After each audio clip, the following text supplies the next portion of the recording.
All right, we have Miss Jessica on the line.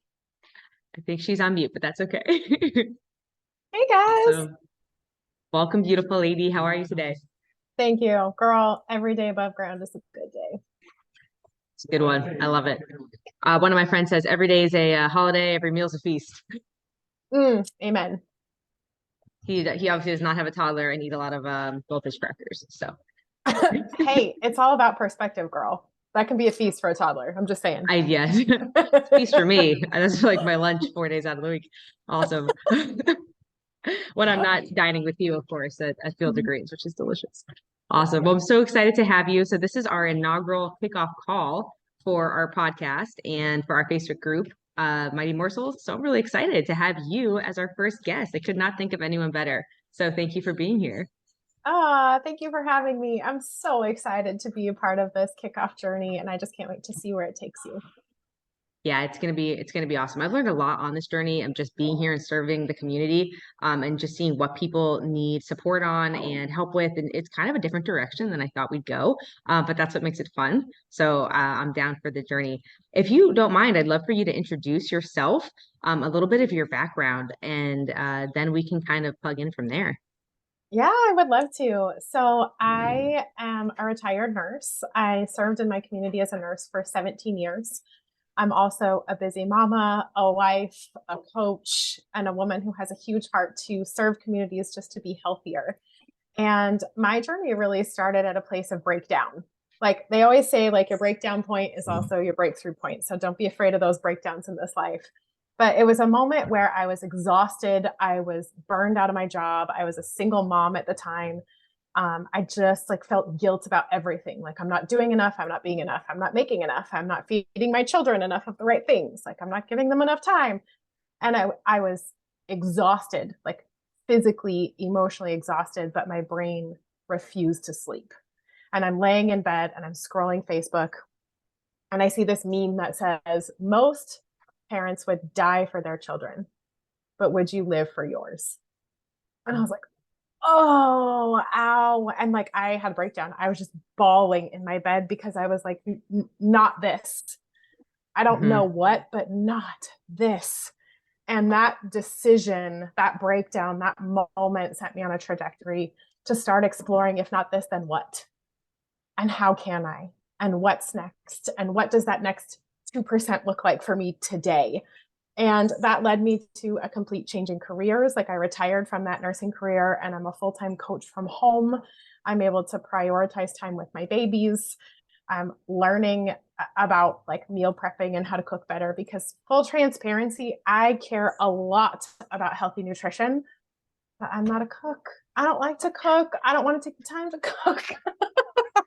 Well, which like makes my you great relatable to your clients because that's, even if I love to cook, which I do, it doesn't mean I always have time in between work and everything.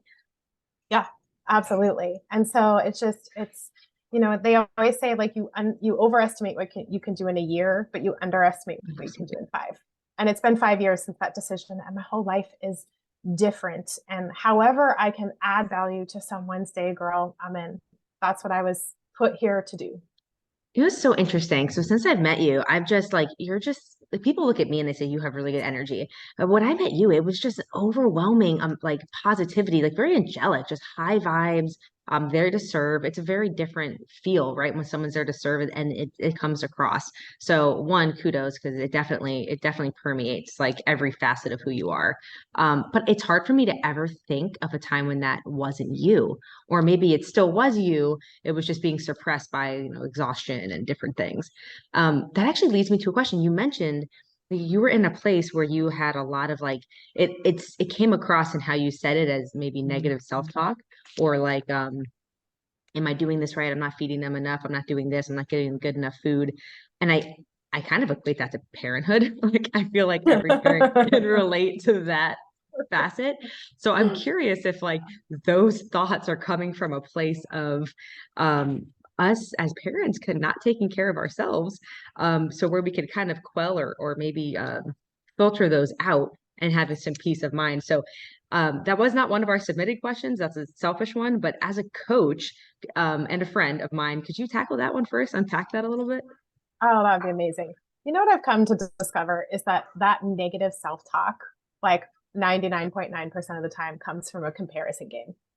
And I was, like I said, scrolling Facebook, comparing my parenthood to somebody else's highlight reel, right? Like looking at all those pictures of those moms, like every time they post something, their kids look like they're ready for like their master family photo, or, seeing that mom who's constantly like, I just made my child broccoli. And I'm like, you're so freaking amazing. I'm not enough, right? Like it was comparison that was causing all of this negative self-talk. And the journey of motherhood, like there's no one way to be as a mom because there's no Hmm. one child, right? Every child is different and every child requires something different from you. And so looking back on that, I recognize that feeling of not enoughness was just simply a game of comparison. And Okay. what I know now is that every single child is unique. Every single parent is uniquely prepared to parent the child that they were given. And when you are that unique and that just like comfortable in your uniqueness, there's no such thing as comparison because we're all so incredibly unique that like that whole comparison game just like falls apart. Oh, I feel like we could talk for hours. Like you just unpacked like schooling for one in my mind, for example, or like how we choose to discipline or help our kids through things. Like it's like as kids, we express their uniqueness and we celebrate it.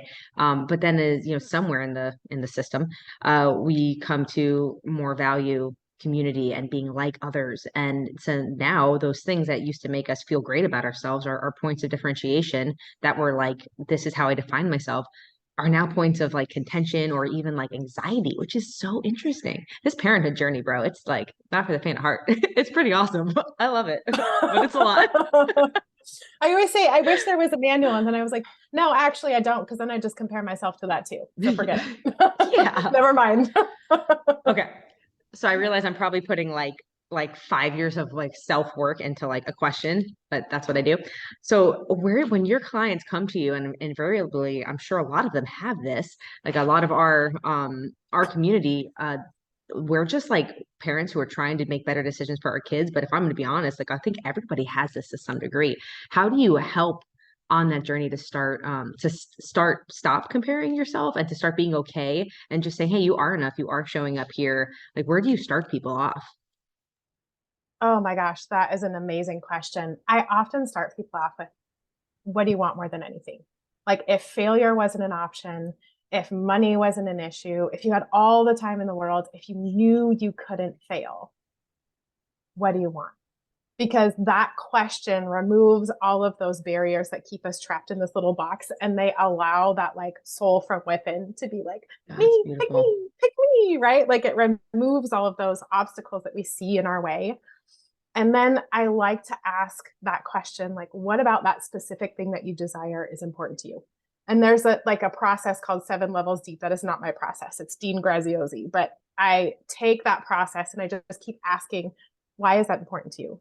What about that is important to you? And what ends up happening is like all of those barriers and those lenses and those shoulds and those comparisons just kind of fall away until a point where people reach, like you'll see a tear, you'll see them like lean back in their chair, like they'll have this moment where their energy is just like I have goosebumps thinking about Good. it, right? Oh, Like yeah. there's that moment where the soul gets to speak, and then we work from there. Equanimity. Like Mm-hmm. you're Yep. present now. You've dropped back into Yep. your heart space. That like inner Yep. child is finally like, okay, like I'm Yes. safe to come out like a turtle. Like I'm Yep. safe. It's okay. Ah, that's Exactly. beautiful. Exactly. So I know how the human game works. So you being like this guru does not mean that you don't have to go through all these things on your own path because I get it. It's amazing, right? Whenever I meet someone who's like super skilled or adept in something, they're like, don't think I don't have to go through the same crap. I still Girl, have my own here's the shitstorm deal. to deal Here's the with. deal. Yeah. No, I don't say I'm not a guru. I've just screwed everything up more than you have. That's my only magic. I love it. No, it like you can just tell the difference when someone just really lives it. And like I see the results in your kids, and it's great. Like I'm just blessed you're part of our community. Really, really love it. So understanding that you probably have to go through the same self work that your clients do, what are like one or two of the daily practices that you do to help keep you in that space of where you can really show up and now really make decisions from the right place and not be comparative and just be, right? Mm. So I'm going to go a little nerdy science with this one. So Okay. this is like it's a feeling thing. And we know that we get caught up in our feelings when our minds are like hamster wheels. Like, I got to do this and I have to do this. And this is going on, that's going on, this person, that person, this bill, la, la, la, la, la, la, la, right? Like we just get all up in our head about everything in life. And girl, life now than when we were kids is completely different, right? It's complete, the pace is different, the technology is different. And so, one of the things that I do daily is I just check in with myself and I check that hamster brain. And oftentimes when I get stuck in that, just like it's the basal ganglia part of our brain, right? It's the Yeah. lower part of our brain. Yeah. And it's the part of our brain that is designed to react quickly. It's our programming. But the Hmm. thing about it is like when humans were first designed, it was reacting to like mountain lions, right? Yeah. And like Right. things that were going to kill us. And Right. now we're like, somebody didn't like my post on Facebook. And now all of a sudden our body is behaving like we're being chased by a mountain lion. So Right. it's getting yourself out of that lower part of your brain by like taking a breath because breathing changes your entire energy. So, right, like just slow down, take that breath. What am Hmm. I feeling right now? Let it move through my body so that I can get myself into my prefrontal cortex where I can now The make new human brain. Yeah. a rational thinking decision instead of reacting from the hamster wheel. And that is like, I am a retired ER nurse, right? So one of my gifts and my curses is that I'm 20 minutes ahead of everything because somebody's going to die, right? Like that's my programming. But I Hmm. realize that I don't have to live in that energy. I can take a breath and I can be present right now, even Yeah. if the house is burning down.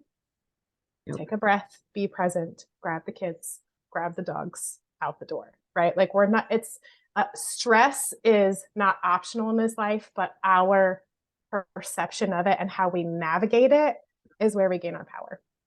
I So was gonna that is say like, like life is 90% how you react and 10% what happens to you. You know what's yep, interesting? Like I can yep. even I think there's so many little Easter eggs of one thing in life you can compare to everything else, like a microcosm. But even think of like at the gym, I can't tell you how many times I've done abs or a certain muscle group, and it's like you can just sit there all day and listen to a podcast and just pump away and like nothing.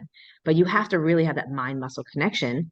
It's Yep. what they call it, in fitness, to really feel. And it's kind of like it's kind of quantum physics, right? Like the particle and the wave. Like it's your attention that takes Mhm. the task and turns it into something that's actually accomplishing something, rather than it instead of just going through the motions. So what you said there that I really liked, because I meditate, I try and do those things, but something just clicked for me when you said that is you kind of have to be present enough in that moment to make the mind connection in order to Mhm. really have a purpose to that breath. Because a lot of times I'll take a breath, or my 2-year-old is great at that. He'll take a breath if he's upset and he'll say, I'm happy now, I'm okay now. But it's like there's an intention to the thing, and that's what's allowing you to get the result. Because if you were to be stressed out, which I've done many times, and I've taken like several breaths, and I'm like, I'm still stressed out because there wasn't that intention to the breath, which I think is amazing. And because I know a lot of our parents have toddlers like me, I find this so fascinating. Like this thing you just talked about with the reptilian brain and then the mammalian frontal cortex, which is the later human brain. Like you think of the classic toddler grocery store situation. The kid's a meltdown. He's had his cookie from Publix and he's just freaking out on sugar and he's starving. He's probably overtired. And now he's going into, reptilian brain because until you're 4 and 5, you don't have that frontal brain. But the interesting thing is what happens to so many of us, and I'm not out of this group because it's happened to everybody, that now you are faced with a parent, you're faced with that dilemma. Do I drop into my reptilian brain and I react and I'm all like, blah, blah, blah? Or do I take a second to say, okay, this is not ideal. However, I can do this. And I've really watched like my husband and I go through that process as we've raised Gabriel, and it's like, wow, it's like a thing. It's like a It's test a of parenthood. thing. It's a I get like thing. a And, badge. something I do want to point out though is that toddlers are our greatest teachers at how to release emotions. Because what that toddler is doing is they're reacting. They have an emotion. What are they doing? They're giving it a sound, they're giving it emotion, and they're allowing that emotion to flow through their body, and it's coming out in the form of a freaking tantrum. Mhm. However, if you took lessons from that, right, when you are stuck Oh, in your wow. basal ganglia, throw yourself on the freaking floor, scream, flail around 60 to 90 seconds. That emotion is out of your body. And now you're free to get into the prefrontal cortex. So feeling the feels is the key that allows you to move. God, that's awesome. That's so Yeah. awesome. So, It's what because we releases you. suppress it and we Yeah. hold it, like you said, we're being chased by the tiger and the entire day. The office manager says something, it pisses us off. This, it's like we're just Yeah. a Yeah. walking Yeah. like time bomb. Yeah. That's And we've awesome. learned how to suppress it with food and sugar and Amazon and Netflix and like insert stupid thing here. And next thing you know, Everything. you're like, I just wasted my whole life on Netflix. I just blew my entire, like, now I can't pay rent because I got all this. Again, that's another conversation for like a whole nother Oh wormhole. yeah. Yeah, we're But gonna those be are doing more the of these for sure. yeah, those are the maladaptive strategies that we've created because we don't know what we don't know. We haven't been taught how to keep up in this world that has changed so quickly. Wow.